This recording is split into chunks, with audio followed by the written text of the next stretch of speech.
Welcome to Catholic Homeschool Radio, where we begin conversations to help parents enrich their lives and make practical decisions for the future.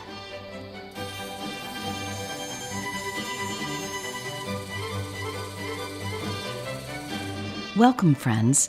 In a previous podcast, we talked about starting a book group, and I hope that some of you get out there and do that. And periodically in this podcast, our Catholic Homeschool podcast, I'd like to review some of the books that make a great book discussion. We also at Catholic Media have another podcast called Catholic Book Podcast, and that has more of the current books that we want to discuss, and my husband is usually the host of that. In this, when I periodically review a book, it's going to be probably a book that has to do with homeschooling or a book of literature that would definitely work with a book group. The best book review is the review that makes you want to get the book, obviously.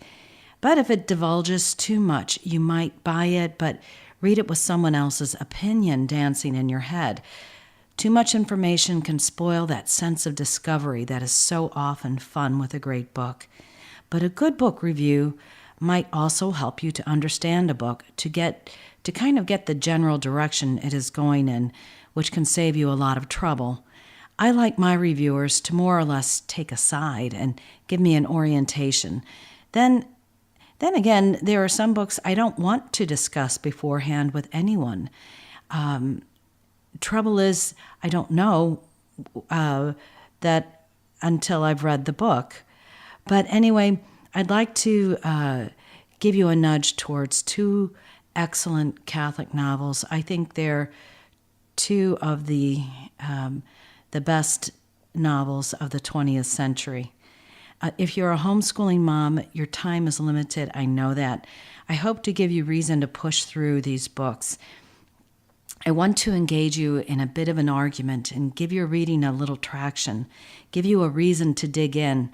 I want to get you into a book group and start reading those great books or the fun books to share with other women. Probably you've already read a lot of them, but haven't discussed them with your peers. Now, experience makes us look at books in a new light, obviously.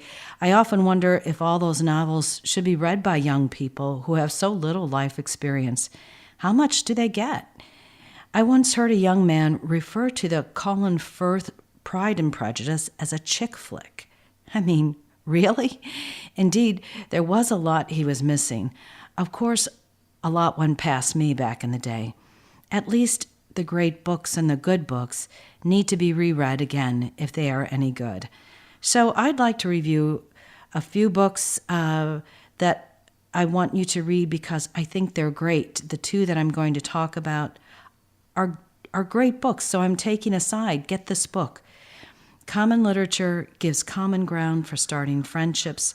Common literature gives common points of reference.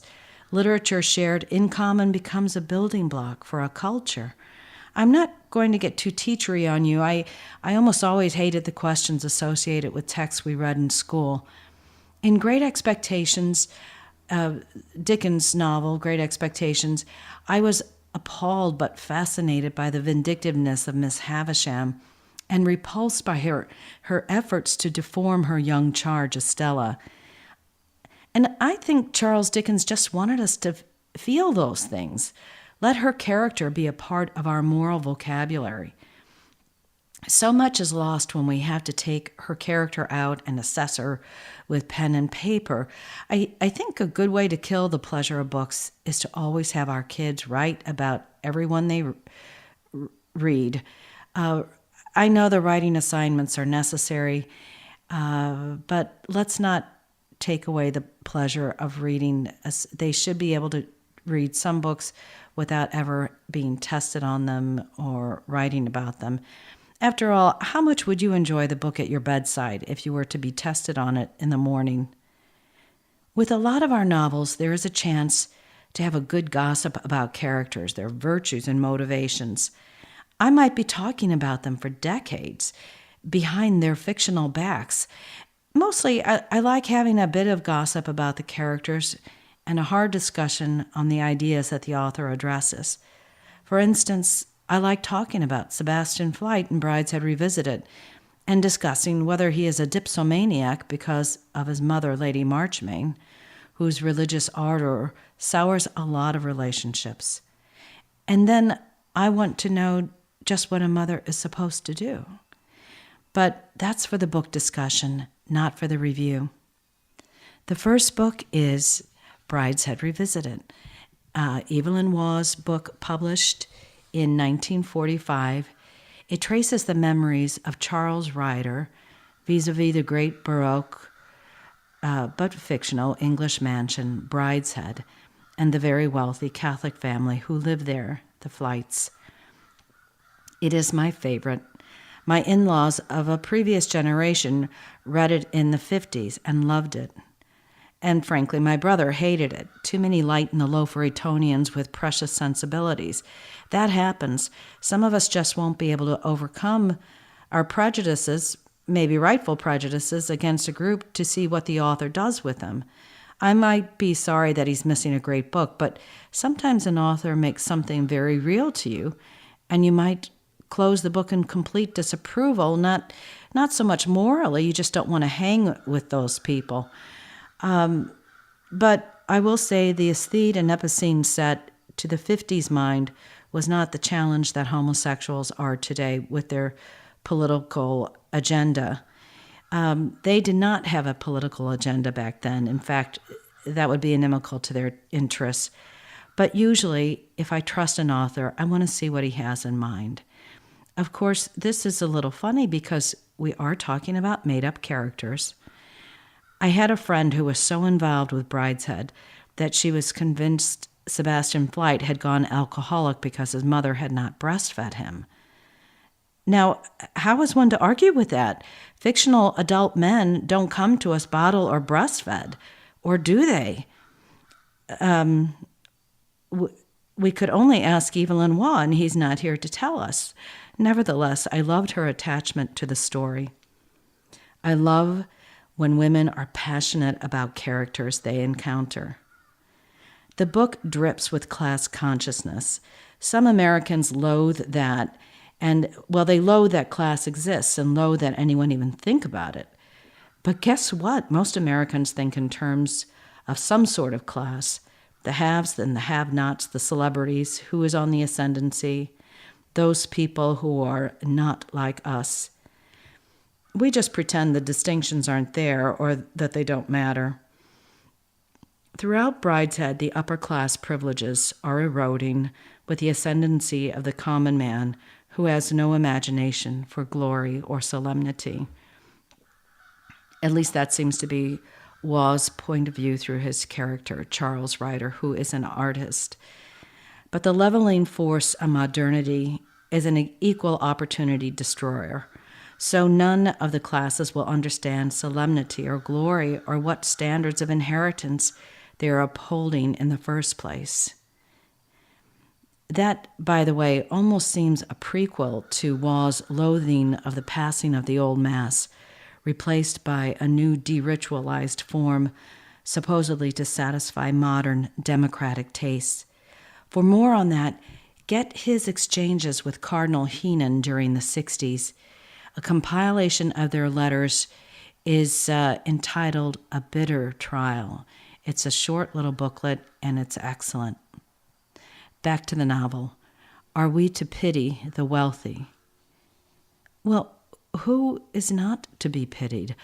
All classes experience the deleterious effects of the wars, wasting the population and its resources. But for the Flyte family, the wasting starts between the wars when two infantile members, male members of the family, cut themselves from their roots and starve in stony soil, never growing to be the men they were meant to be. Waugh hated seeing the erosion of the upper class, much is made of this, but he clearly shows us how the family in the book was self-destructive and could not possibly shore itself up against encroaching popular culture. It carried its own seeds of destruction, and these are much more serious. Yes, Waugh observed and mourned the passing of the old families, their status withering. But that lamentation was nothing compared to how he felt for the individual souls of those scions of the old families. I don't think a lot of critics understood that Waugh didn't just mourn the passing of types or classes. He is sympathetic to certain people in his book, presumably to individuals in the real world. The tension is that individual souls might be lost and might be saved. He is not, and never had been in any of his books, interested in restoring the reader's confidence in the soundness of British social structures that the center of British civilization might hold if only the old structures were maintained. He seems to give those up to the madness of 20th century man's pinwheel flight through the cosmos. He seems more interested in examining man in flight.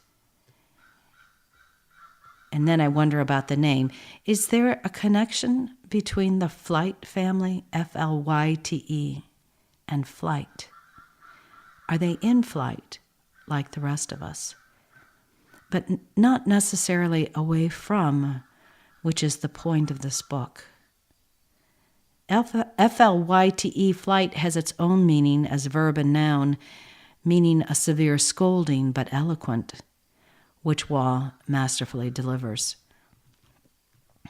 A Catholic must pay close attention to the titles of the two parts of the book. These are often missed, but are the biggest clues to Waugh's meaning. Again, the book does not offer reassurance to the reader that the society is good and all the structures will hold. In fact, it is unclear how society will hold itself together or reorganize itself. But it actually is a hopeful book. It is not about people who triumph over adversity. It's not like an American epic like Gone with the Wind, where the heroine comes out stronger than ever. It is about people triumphing over their own sinfulness and who often appear weaker than ever. The two most pitiful characters in the book reveal their complete dependence on the mercy of God. Another gives startling testimony to that mercy.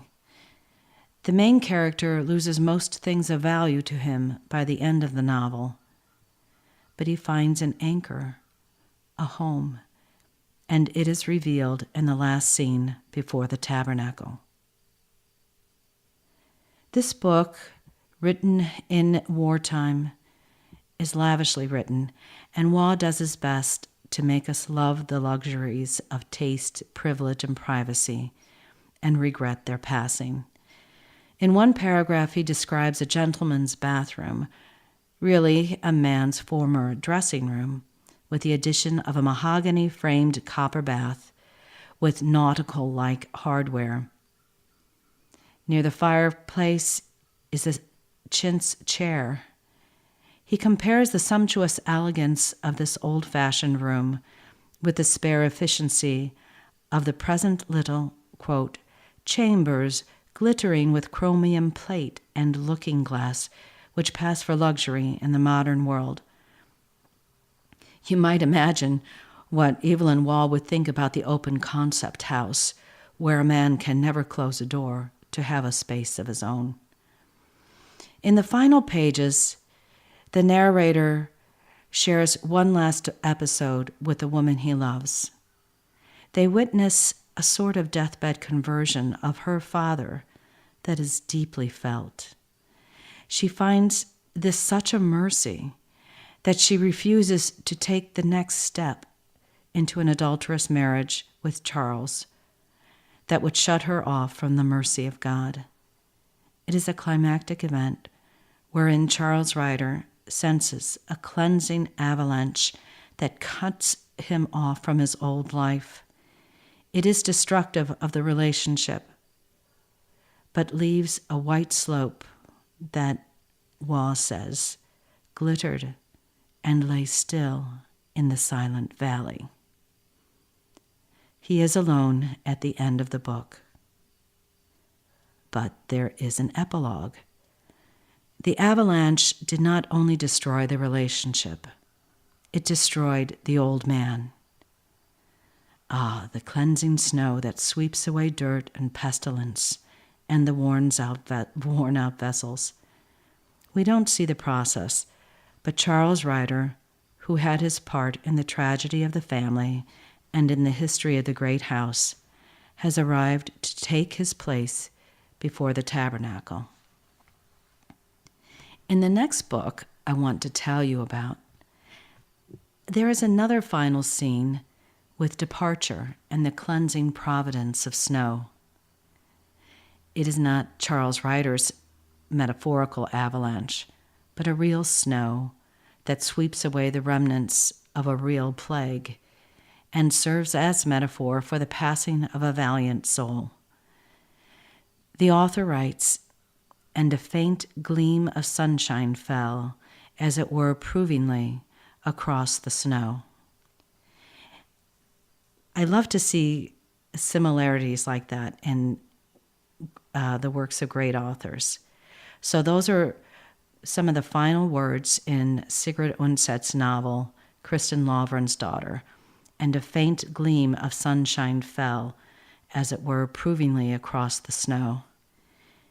It's not so unlike what Evelyn Waugh wrote about the avalanche and the snow that glittered and lay still in the silent valley. So perhaps Waugh was inspired by Sigrid Undset. Kristin Lavransdatter, Daughter was published in 1927. I think it was published in 1924, and is the reason author Sigrid Undset was awarded the Nobel Prize in 1928, even though she had become a Catholic. In fact, her conversion in Norway was shocking to many, and she had been warned that she might risk being awarded the prize in literature if she made the move. Like one of her Nordic heroines, she disregarded the friendly warning and joined the very tiny coterie of intellectual Norwegian converts.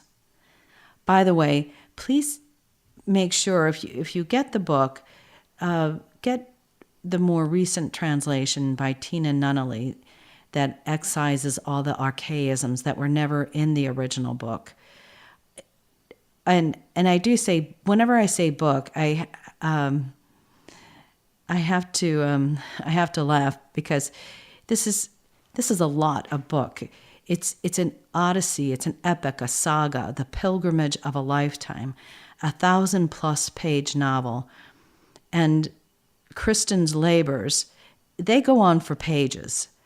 So you get a lot of story in this book. Some people say, if the author is a great writer, it hardly matters what his point of view. I can't say that. If I am to slog through a 1,000-page book, it had better be a good story with reflections that stir my soul. A good writer stirs the soul. I approve of style, but not style for style's sake, except perhaps in a passing comment. My author can't forget that human beings have souls with a destiny. True, no character of fiction is worth that investment of time unless in the hands of a master writer. Sigrid Undset is that master writer who renders the story of a soul cut of heroic cloth and formed by the faith in 14th century Norway. We first meet her Kristin, daughter of Lavrans, as a young beauty, well loved by family and secure in her country life. We cannot imagine that she will grow to be a woman of heroic labors, great generosity, noble in the face of defeat, humble before men of God. She errs grievously against father and mother, and later her husband. In fact, she has a whole history of sin and wrong choices, but her underlying nobility carries her through until, in the end, she dies a saint. She has not been able to right all her wrongs, The consequence of her sins or bad choices leave her with a muddle that the author does not sort out for us. One finally concedes, after exploring her life, that God does not ask that we leave the world having tidied up all our muddles. He does not look for us to be successful, but he does demand that we recognize his sovereignty. Waugh and Undset share this Catholic understanding. Sigrid Undset was a brilliant woman of the early 20th century who, inspired by her anthropologist father, had learned the rewards of painstaking research in Nordic lore, medieval history, and theology that led her to her understanding of medieval Norway. She unlocks for us the door to daily life as well as epic events. Her Kristen, strong-willed and passionate, keeps body and soul together through long years of joy and shame, hard work and misfortune, childbearing, treachery, and infidelity. She measures herself up constantly to the requirements of faith and recognizes with deep conviction her sins and complete dependence on the mercy of God. The mercy of God, that theme again. But her dependence does not sap her of strength, but charges her with a sense of duty towards her neighbor. She lives out her pilgrimage amongst 7 sons she loves to distraction, and who grow up variously to manhood. Sigrid Undset gives scope to the description of believer as pilgrim. There is always movement in this narrative. You always get the sense that Kristen is a pilgrim. There is no rest for her in her labors. And her birthing labors, as I said earlier, are epic. She only stops when she is infected with a plague passed on to her from one of her last acts of mercy. This is incredibly handled by an author who must have loved her own babies to distraction. Sigrid Undset had even taken in and reared the 3 children of her husband's former wife, pulling them out of the orphanage. Even after she parted with him, she had their own 3 and the other 3, and she raised them by herself. Deep parental love shines throughout 1,000 pages of epic. You will not see any sense of resentment with Sigrid Undset's writings, resentment towards raising one's own children. We see clearly the love Kristen's own father has for her and the deep care he has for her welfare. But the greatest love was shown for Kristen by God, and it's she who relates this. In her fevered state, at the end, she reviews God's love with a powerful reverie that we all might hope to experience on our deathbeds. This is taken from the book. God had held her fast in a covenant made for her without her knowledge by a love poured out upon her richly. And in despite of her self-will, in despite of her heavy earthbound spirit, somewhat of this love had become part of her, had wrought in her like sunlight in the earth, had brought forth increase, which not even the hottest flames of fleshly love, nor its wildest bursts of wrath could lay waste wholly. A handmaiden of God had she been, wayward, unruly servant, oftenest an eye-servant in her prayers and faithless in her heart, slothful and neglectful, impatient under correction, but little constant in her deeds. Yet had he held her fast in his service, and under the glittering golden ring a mark had been set secretly upon her finger, showing that she was his handmaid, owned by the Lord and King, who was now coming, borne by the priest's anointed hands, to give her freedom and salvation. She was to receive viaticum at that point, food for the journey, her final journey in her long saga. The men who are with her in her final hours knew her for her remarkable valor, and when they left her body and walked out to the new snow, they tread across it as lightly and carefully as they could, both having absorbed, no doubt, that it was somehow symbolic of her valiant soul. When I first read this book, I was not pleased that Kristen surrendered her rights to her home, to her son and shrewd daughter-in-law towards the end of the book. I thought she had given up her claims too easily and unnecessarily. She had decided her strong presence would cause friction with the young family, so she decided to enter a convent. I have, after decades, decided that that step was a very natural step in her heroic dedication. She was still an extremely competent and self-sacrificing woman. She would not be without opportunity for charity. And I realized, while for years she had struggled to hold on to enough property for the sake of her sons, her life was also always filled with humiliations. She would never regard her triumphs with pride. She would never desire the adulation of others. She had learned detachment. I hope I haven't given away too much. I haven't exactly told you the storyline, but I wanted to say enough, especially because there are readers who find the story a tragedy insofar as Kristen never feels free from sin.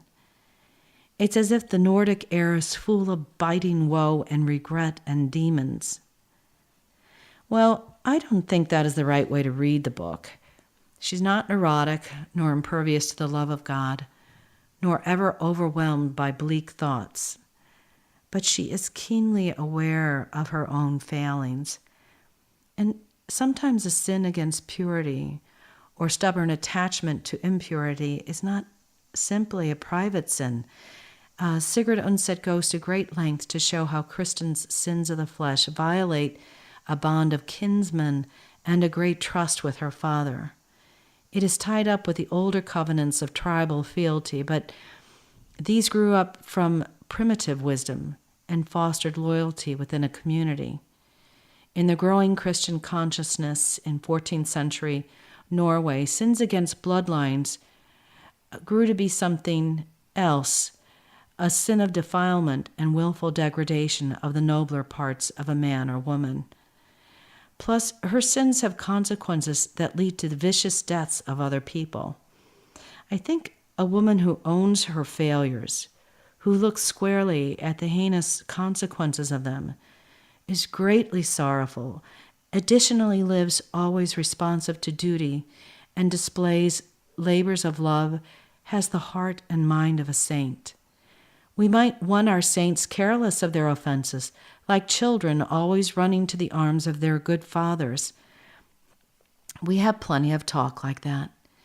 Being careless of the mercy of God does not make one a saint. The cross is very much a part of Kristen's consciousness. Following the example of her parents, she fully understands the need for days of fasting and penance, and chafes when her husband and sons are heedless of spiritual duties. Kristen lives daily, mindful that her God allowed his own son to die on a rough timber for her redemption. The great soul never forget this.